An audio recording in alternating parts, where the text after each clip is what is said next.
Il est où mon pote? Il est où mon bloc? Bonjour à toutes et à tous et bienvenue pour ce tout premier épisode de Melting Pot. Le concept, il est ultra simple. On apprend davantage sur les différentes cultures qui composent notre pays, la France. On va se balader dans la street avec un homme ou une femme à la découverte de sa culture d'origine. Aujourd'hui, on se trouve à Gennevilliers, dans le quartier du Luth, à la rencontre de l'homme qu'on nomme Ahmad. Ahmad a 27 ans, il est ingénieur en informatique. Un indice, si je vous dis puissance I.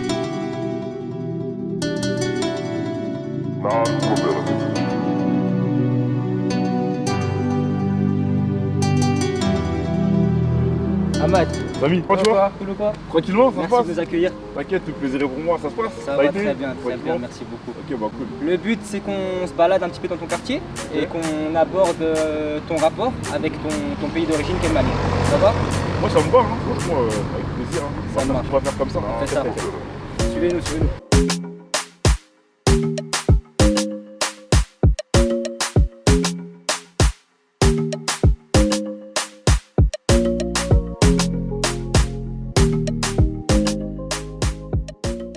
On va commencer avec une question simple. Quel est ton lien avec ton pays d'origine, le Mali, ton histoire?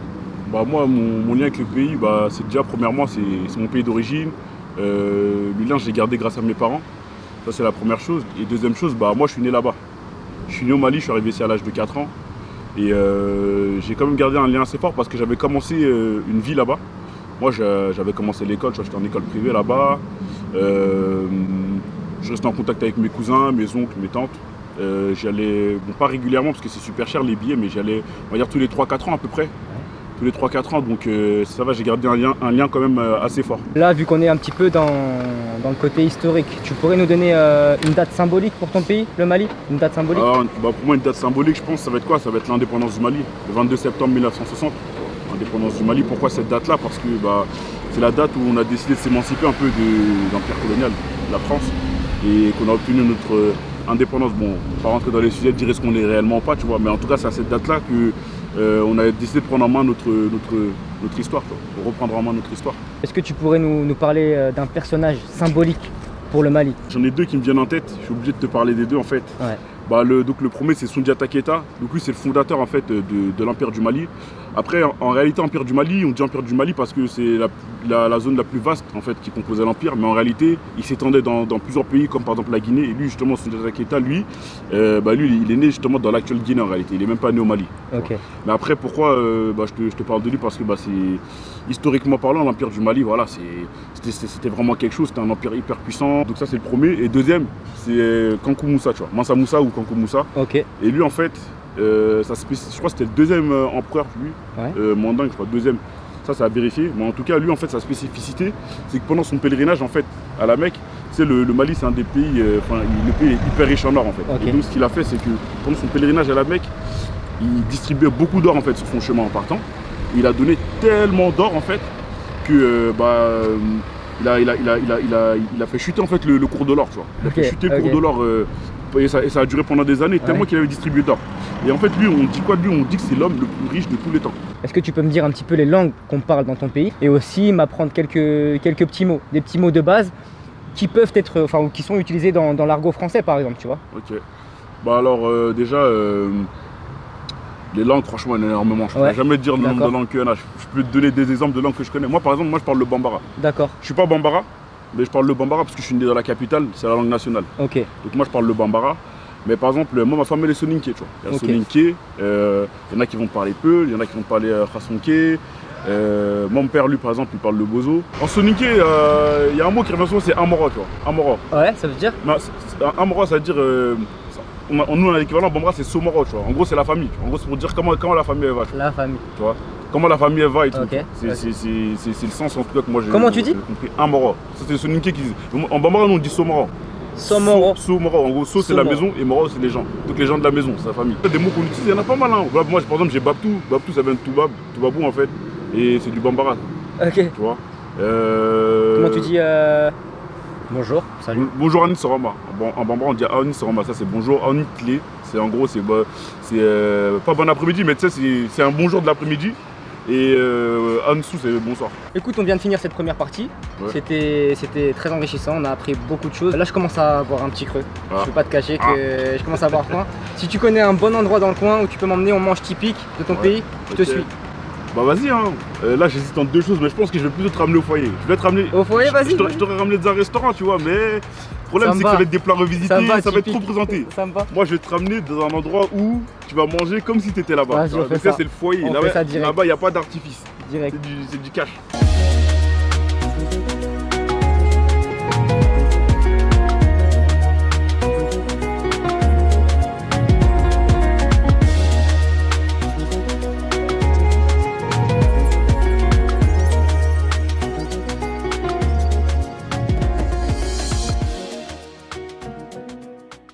Si on devait parler un petit peu de quelques anecdotes, tu Ouais. dirais quoi par exemple ton plus beau souvenir?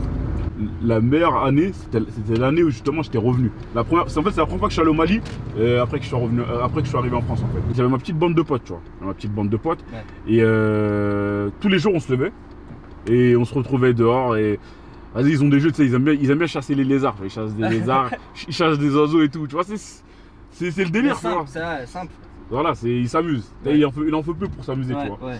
Et du coup, je me souviens que moi, en fait, ce que je voulais, il y avait des petits oiseaux, c'était super beau. Et j'ai fait 2 mois là-bas, pendant toutes mes vacances, je voulais absolument repartir avec un oiseau en France. J'aurais jamais pu le faire, tu vois, mais moi je savais pas, ça, pour moi je prenais mon oiseau et je partais avec.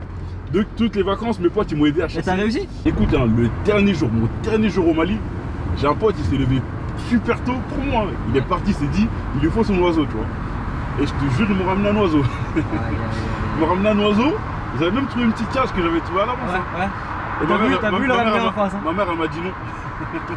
Est-ce que t'as, on va dire, un moment de galère, qui est en tête? 2002 pareil. C'est quoi? 2002, on devait aller au village de mon père, tu vois. Le village d'origine de mon père, lui il est vers la région de Mopti. En fait mon père, lui, faut savoir qu'il vient d'un village de pêcheurs. Ouais. Et du coup, pour y aller, c'est le fleuve Niger en fait. Ouais. La mer, au Mali on n'a pas le débouché sur la mer, c'est le fleuve Niger. Donc on prend le fleuve Niger. Ils appellent ça des pinasses. Okay. C'est plus grand qu'une pirogue. Une pirogue c'est pas. Yes. Ça peut prendre, je pense, une centaine de personnes quand même. Ouais. Une centaine ou un peu moins, tu vois, une cinquantaine de personnes. Et c'est quand même assez grand, tu vois. Et en fait, ce qui se passe, en plein milieu de la nuit, le truc qui tombe en panne. Il fait super noir. Première fois de ma vie, je monte sur un bateau. Ça durait combien la traversée en fait? Je pense pour aller au village. Ça devait durer. Franchement, mémoire comme ça, je pense que ça aurait dû durer peut-être une nuit, genre. Ah ouais, quand même. Ouais, peut-être 4-5 heures. Hein. Ah ouais. 4-5 heures, tu vois, le temps de remonter. 4-5 heures. Je dormais pas, j'ai pas fermé l'œil de la nuit parce que j'avais peur qu'il tombe dans l'eau. J'avais peur que mon petit frère il tombe dans l'eau, tu vois. Donc déjà, je faisais que de le surveiller. Je faisais que de le surveiller. Alors qu'il y avait ma mère en soi, mais bon, tu sais, quand t'es petit, t'es dans ton délire. Voilà, je suis grand frère, donc du coup, moi, je fais que de surveiller mon petit frère. Je veux pas qu'il tombe dans l'eau. Déjà, en fait, ce qui s'est passé, c'est qu'il y avait un deuxième bateau qui devait passer. Donc le bateau, il arrive. Et moi, j'attends, tu vois. Et je me dis, mais comment on va faire? Je me dis, attends, ils vont pas nous faire transvaser comme ça en plein milieu de la nuit. Et ce qui se passe, c'est on change de bateau comme ça en plein milieu de la nuit. Ils mettent une planche entre les deux bateaux et on passe sur la planche. Finalement, tout s'est bien passé et après, on finit la traversée normale. Mais moi, c'est un truc qui m'a marqué. Moi, par exemple, si je devais aller au Mali demain, quel endroit, le plus bel endroit selon toi, tu me conseillerais en fait? Moi, je te dirais le plus bel endroit que moi j'ai visité. Que toi, tu as visité. Hein. Parce que je pense qu'il doit en avoir plein d'autres. Ouais, que toi, tu as visité. Toujours 2002, je suis parti au village de mon père. Franchement, de loin, j'ai préféré le village à la capitale. En fait, ce qu'il faut savoir, c'est que son village, il est assez reculé. Et en fait, le paysage là-bas, c'est désertique, c'est la savane en fait. Et donc, ce que je voyais dans les reportages animaliers, c'est la même chose, sauf qu'il n'y avait plus de lions. Lui, à son époque, il était beaucoup plus jeune, il y avait des éléphants et tout. Mais bon, moi, voilà. Ils ont disparu, il n'y en a plus là-bas, mais en tout cas, le paysage, c'était de la savane en fait. Donc, c'était vraiment un paysage sauvage. On est toujours avec Ahmad pour ce premier épisode de Melting Pot. Il m'a ramené dans un restaurant africain. On va voir ce que ça donne. J'ai hâte. En direct d'African Fusion, hein, écoute, petite mise en bouche, petite découverte. Là, franchement, c'est de la vérité. Ça va être des plats un peu revisités, etc. C'est pas l'authenticité à cause du Covid, malheureusement. Moi, j'aurais aimé te ramener au foyer. Pour être honnête, on a voulu aller au foyer, c'était fermé pour cause de Covid. Maintenant, il n'y a plus de cuisine, il n'y a plus de jarry, il n'y a plus. On s'est dirigé vers ça. On va voir après, c'est bon. Après, c'est bon quand même. Hein. On verra bien, toi. Vas-y, on va goûter.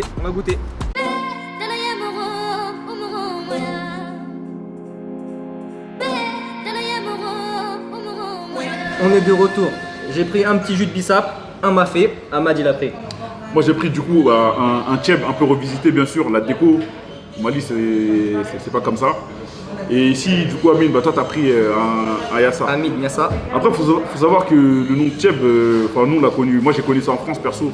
Toute mon enfance, nous, on appelle ça du zamé. En Bambara, en tout cas, au Mali, on appelle ça du zamé.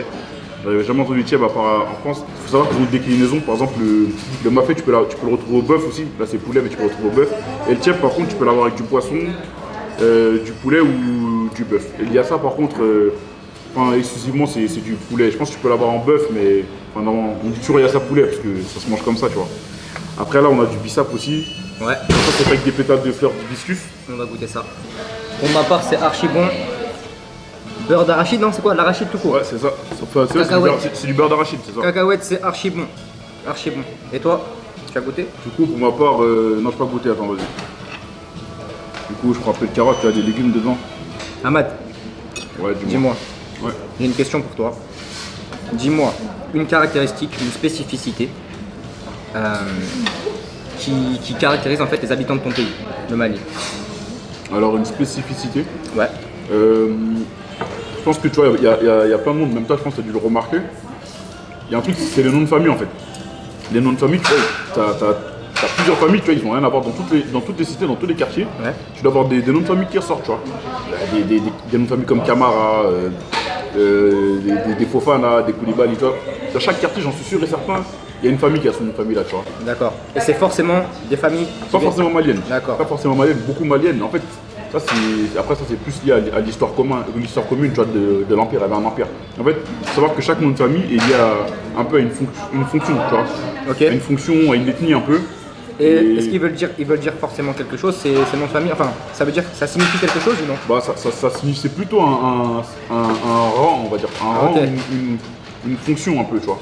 Si tu devais me donner une idée reçue, un préjugé un petit peu que les gens ont des habitants de ton pays, ça serait laquelle? Une idée reçue, on va dire, je pense que c'est peut-être un peu sur la misère, un peu, tu vois, sur la pauvreté. Ouais. C'est vrai que c'est pas un pays qui soit super riche en soi, tu vois. Il n'est pas super riche, même c'est un pays pauvre, on va dire, comme beaucoup d'ailleurs. Après, je pense que les gens, tu sais, ils ont tendance à en rajouter un peu trop, tu vois, à croire que, tu sais, ils pensent que c'est Kirikou, tu vois. Tu captes un peu le cliché. Y a pas d'eau, c'est la misère. Les gens ils pensent que tu sais, quand j'arrive là-bas, je descends de l'avion, tu vois. D'accord. C'est la savane. J'ai une case directe, t'as capté. Est-ce que tu vois des différences entre là-bas et ici? Si tu devais me donner une différence. Là par contre, je suis obligé de te dire, c'est la générosité. Mais dans quel sens? Ouais. En fait, ça fait cliché un peu de le dire, tu vois, la générosité, parce qu'en vrai c'est comme ça partout. Mais d'autant plus que en fait, moi quand je vais là-bas, tu vois, des fois tu vas voir des gens pauvres, tu vas visiter des gens pauvres. Je me souviens, une petite anecdote par exemple, mes voisins, tu vois. Mon père il a construit une maison là-bas et j'ai des voisins à côté, tu vois, ils sont moins bien que moi, tu vois. Ouais. Et je me souviens, la première fois que je les vois, ils étaient en train de manger, tu vois. Et ils mangeaient tranquillement. Et il me dit comme, il me dit vas-y viens manger, tu vois. Je sais pas s'ils avaient déjà assez pour eux. Et ils m'invitent à manger, tu vois. Et je me dis, c'est rare ça, tu vois. Étant né au Mali, Ouais. résident en France, étant français, qu'est-ce que ça t'a apporté dans ta vie, dans ta jeune vie, le fait d'avoir cette double culture franco-malienne? Le fait que j'ai justement cette double culture-là, tu vois, ça m'aide ou en tout cas ça m'apporte quelque chose. Par exemple, moi justement, vu que je suis pas né ici, mes bases en fait elles viennent d'ailleurs. Les toutes premières bases, tu vois, de ma vie, elles viennent d'ailleurs. Je les ai pas acquises ici. Moi, quand je suis arrivé ici en France, on va dire que, voilà, au Mali j'ai une famille un peu aisée, en France c'est différent. Dans tout autre contexte, c'était différent, c'était pas forcément tout le temps facile, tu vois. Et malgré ça, tu vois, j'ai vu mes parents, en tout cas, qui sont tout le temps démenés. En réalité, c'est quelque chose qui est commun à beaucoup de parents maliens, c'est des travailleurs acharnés en fait. Et chez nous au Mali, c'est un honneur de travailler dur en fait. C'est un honneur de travailler et de gagner son argent, honnêtement et difficilement, tu vois. On dit quoi? On sort tout juste du resto, c'était super. Merci à Ahmad, c'est lui qui a régalé. C'est lui qui a régalé. C'est ainsi que s'achève notre premier épisode de Melting Pot. N'hésitez pas en commentaire à mettre le pays que vous voulez découvrir ou pourquoi pas représenter le vôtre. Voilà, Ahmad. Bon, en tout cas, merci beaucoup pour l'invitation. Pour moi, ça a été un plaisir de faire découvrir une partie de mon histoire, de mon pays aussi, tu vois. Et en tout cas, moi, je vais suivre de très très près les prochains pays que vous nous ferez découvrir. Et ça a été un plaisir pour moi aussi. Tu valides alors ou pas On valide fort. C'est bon. En commentaire, mettez le pays que vous voulez voir. Là, il pleut, on va faire vite. À bientôt l'équipe. Ciao.